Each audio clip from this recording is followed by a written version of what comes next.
Hey everyone, this is packet number 5. We're going to start off with particle motion FRQs, okay? So before I kind of refresh that with you guys and go over the highlights, just a little bit of a notice for you guys. You're going to see that there are a lot of overlap, meaning you're going to recognize common trends that you've seen in other FRQs in this FRQ. So that's the whole idea of calculus, how everything kind of overlaps. So keep an eye out for that, okay? Okay, so before I go over the highlights, here's a quick refresher, okay? When we're going over particle motion, and you guys decide where you want to write this one out, you could, well, I'll let you decide that, okay? Particle motion. Which is basically when a particle, an object, is moving. And in calculus AB, there's only two types of movement, okay? So a particle can either move right or left, or a particle can move up or down. So it's moving in one direction and its opposite direction. Okay, but for the most part, they usually describe about an object moving along the x-axis, so moving right or left, okay? So here's a quick refresher for you guys. So S of t is referred to as position, okay? In some FRQs, they might use x of t or y of t. It kind of just depends on the problem there. But what you guys want to remember is that v of t is pretty much the derivative of position, which is your velocity. Okay? And acceleration is really the derivative of velocity or the second derivative of position. Okay? What you guys do want to retain here is occasionally they'll ask for units, and we've ran into that with the Riemann sum table problems. So generally, here's an example of what you may see, okay? So position would be where you are from at a certain time. So this would be measured in something like meters. Velocity would be how fast your distance is changing over time. So that's meters per second. These are just examples, okay? I'll just put for example. They might use feet instead of meters. They might use kilometers instead of meters, okay? And they might use minutes instead of seconds or hours instead of seconds, right? Acceleration is finding how fast your velocity is changing over a period of time. So this is really meters per second or meters per second squared. That's generally something you want to remember because those are the easy points. And again, they won't always use meters and they won't always use seconds, but you guys get the idea there, okay? Occasionally they'll mention the word speed. Okay? Speed is, well, let me back up a second. Think about velocity, okay? Velocity gives you two things. And I want to show you this logically so that it sticks, okay? Velocity gives you two things. So for example, if I wrote negative 15 meters per second, okay? It's going to give you a speed, but also a direction. The negative means you're going in the opposite direction. A positive would mean that you're going in the same direction, okay? So velocity gives you two things, a direction and a speed. So speed itself does not consider direction. So we don't look at the signs. So if you think about math, right? What mathematical symbol helps you ignore the signs, right? So when you take the absolute value of velocity, that absolute value really gets rid of that negative or that positive, really, okay? So speed is really just the absolute value of velocity. You're getting rid of the direction, okay? Make sure that you guys remember this. This one pops up a lot. Okay? And then probably the two most important parts here. Okay, so what is the difference between integrating velocity from one number to the other and integrating speed? Okay? So in short, when you're integrating velocity, direction does come into play, okay? So what you're doing here, when you integrate velocity, you go back to position, but what that means is that's really your displacement. And I'll explain to you more into detail what that really means, okay? When you integrate speed, you don't care about the direction. You're just counting the amount of steps that you took. We refer to that as the total distance. So what's the difference between displacement and distance? So I'm going to draw you guys a picture real quick. Let's say that this is your house, okay? And when you leave your house to go to school, you may have to take this route.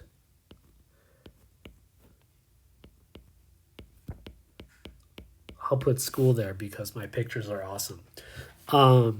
Okay, here's what you need to know. That purple dotted line is the total distance. That's the amount of steps that you took to get to school. Okay? Now, displacement doesn't care about how many steps you took. Displacement is basically how far were you from where you started. This right here is your displacement.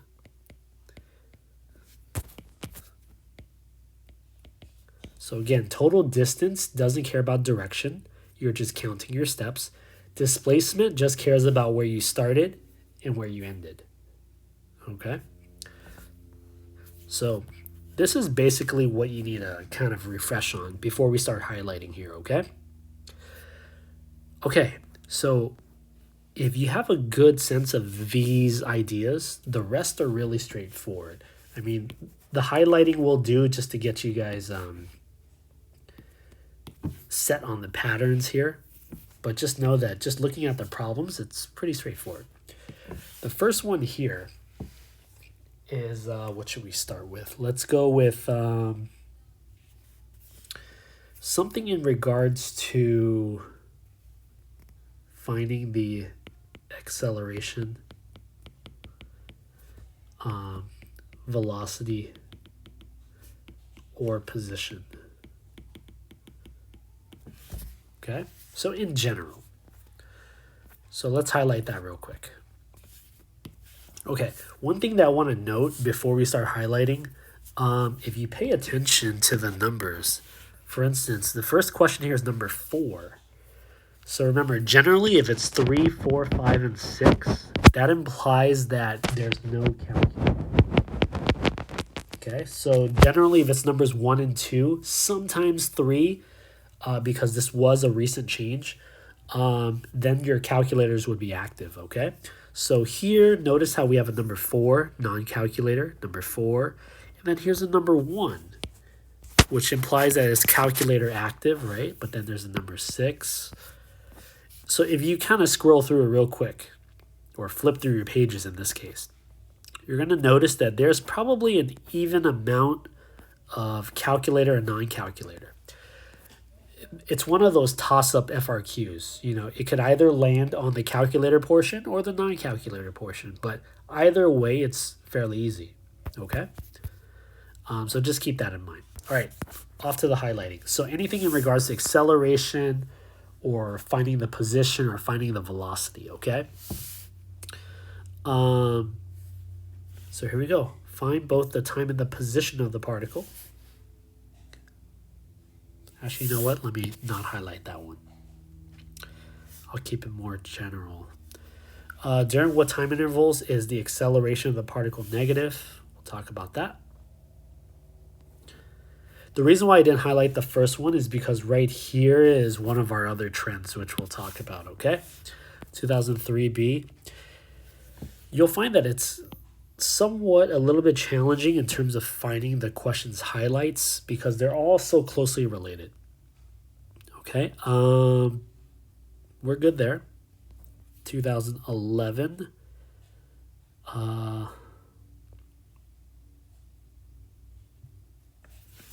The last part, find the position of the particle. I'm not going to highlight this here because it's average velocity, so we'll talk about that later. 2010, find the acceleration. 2010B. Write expressions for the squirrel's acceleration, velocity, and distance. Okay, so we'll get things going here. Here we go. 2005B, it's part A, part C. 2003A, find the acceleration. That's it. 2002, what is the acceleration? What is the position of the object?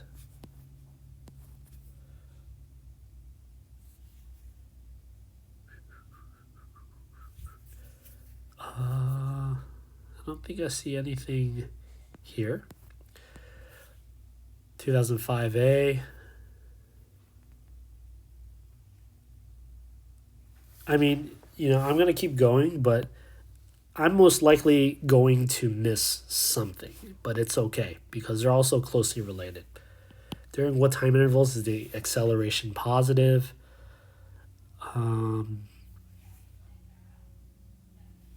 Find one approximation for the acceleration of the car. Use the data in the table to find Ben's acceleration. Okay, 2009B. Estimate the acceleration.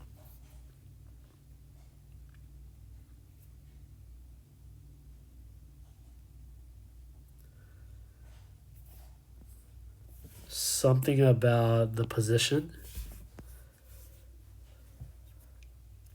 2006 here has average acceleration, so I'm not going to highlight that.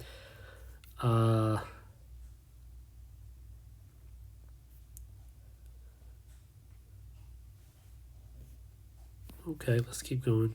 2007, find the acceleration, find the position.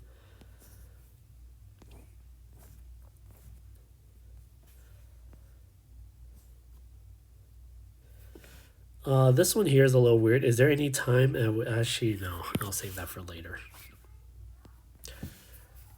Find the acceleration of Karen's bicycle.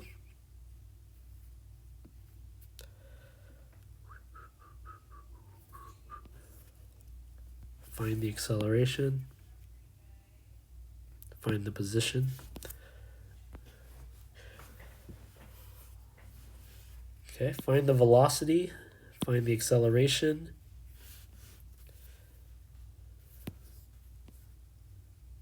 Okay, we're at the last one.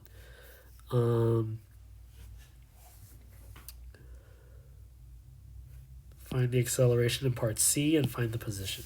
Okay, it pops up quite a lot. Okay, but again, they're all very closely related. Okay, here's the second one here. I'm going to put max or min. Okay, you guys have seen this in the previous video. This one is camouflaged, I would say. It's hidden within the words, okay? Because there's a lot of context when there comes to particle motion there, okay? So some things that you might see is, you still want to juggle, am I looking for local or am I looking for absolute? Okay? So here's some buzzwords that you guys are going to see. Oftentimes they'll ask like, when is the particle changing directions? When does it go from changing, like going to the right and then changing to the left or vice versa? So you'll notice those words are going to change up. So for instance, in the first one, we're trying to find the position of the particle when the particle is farthest to the left. If you're thinking about a particle that's moving all the way to the left on the x-axis, right? That means your values are getting smaller and smaller and smaller. So that's really a minimum there. specifically an absolute minimum. I'll write that there, but we'll come back to it later. I know it's absolute because there's a closed interval, okay? Let's keep going. Find the particle where the particle changes direction, okay?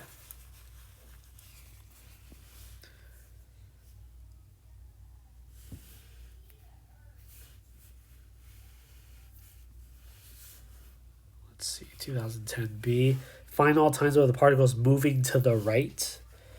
Find all times when the two particles are traveling in opposite directions. Anything in regards to a movement, we want to highlight there, okay? At what times does the squirrel change direction? Okay. At what time is the squirrel farthest from the building? So if you're furthest from the building, that's really your absolute max, okay? You're furthest from the building. So it's kind of hidden there with the context, so you got to make sure that you find that. Find all times where the particle changes directions, and during which time does the particle travel to the left. Okay, find all times when the particle changes direction. This one pops up quite often, huh? What is the greatest distance between the particle and the origin? Greatest distance is just another word for absolute max, okay?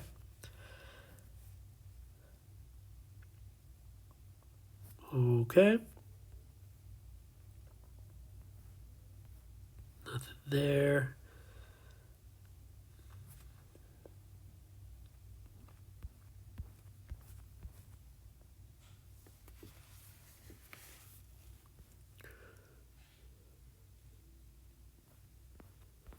And if I missed it, I apologize.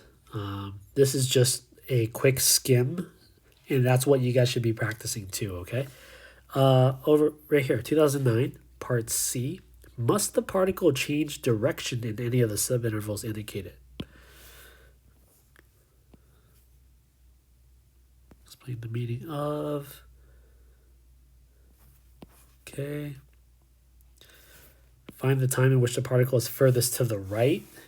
When you're going on the right, on the x-axis, your numbers are getting larger and larger, so that's an absolute max. Okay, 2002 here, part B, moving to the left. I guess we could highlight part D as well. Is there a time where the particle returns to the origin? So we're talking about a position.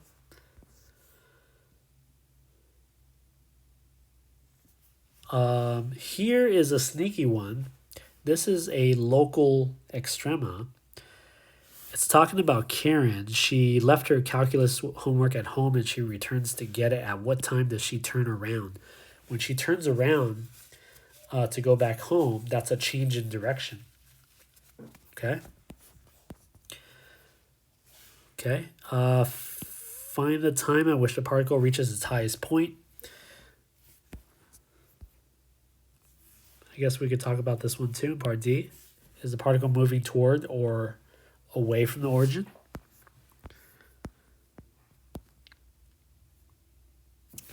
Farthest to the left. When is the particle moving to the left? And that's it. Okay. There are other trends, but this is the last one I'm going to go over here. This one is either asking you for displacement or distance. Okay, and I'll show you some of the words that they might use here. Displacement or distance. So grab that third highlighter. Here we go.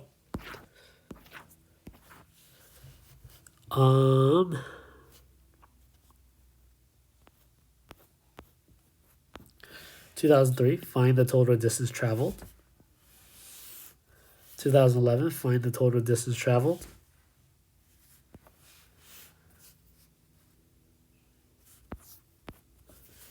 2010b, find the total distance traveled.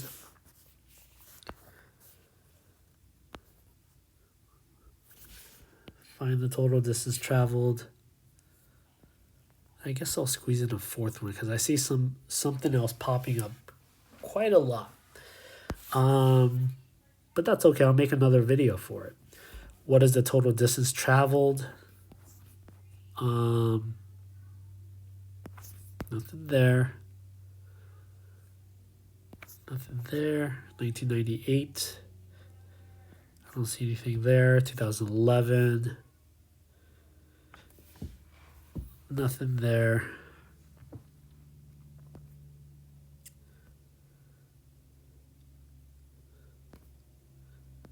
2007, find the total distance.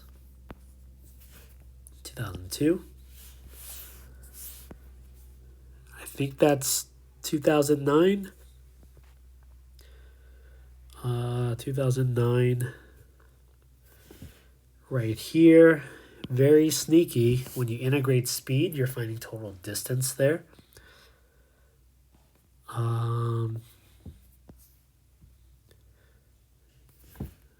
2000, find the total distance. Total distance. I think that's it. Here's the last one.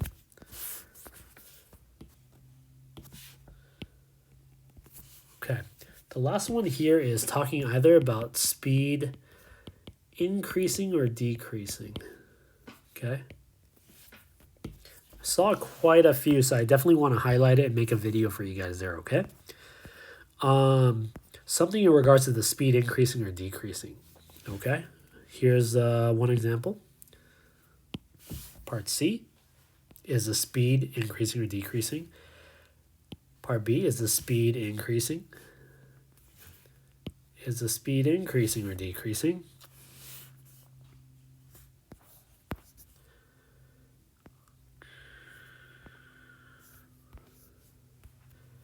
Is the speed of the particle increasing? Yeah, I'm glad I went through this again. I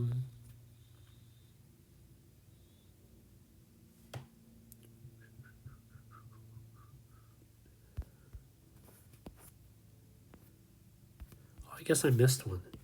Here we're integrating velocity, so that's actually displacement right there. Use the other color, okay? Okay, back to the fourth color. Did I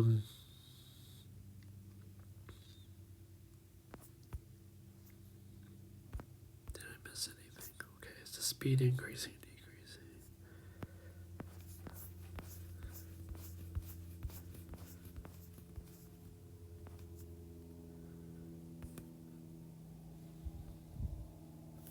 Okay, 2004.